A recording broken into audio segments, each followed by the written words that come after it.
माएँ ना हों ज़िंदगी में तो माँओं की बनाई हुई चीज़ें या माँओं के बनाए हुए खाने बेटियों को बहुत ज़्यादा याद आते हैं। ऐसा ही कुछ हुआ आज मेरे साथ।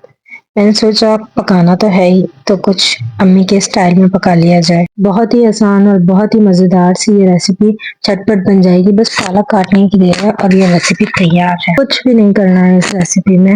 सिर्फ 1 किलो पालक में आधा किलो से कम आलू आपने लेने हैं, क्यूब्स की फॉर्म में वो काट लें। लहसुन थोड़ा-सा काट के आपने उसको अच्छे तरीके से भूनना है। लहसुन हल्का सा गोल्डन हो जाए, आलू डालें, 7 से 8 कटी हुई हरी मिर्चें और थोड़ा-सा नमक, थोड़ी-सी सिर्फ थोड़ी-सी कुटी लाल मिर्चें डालें।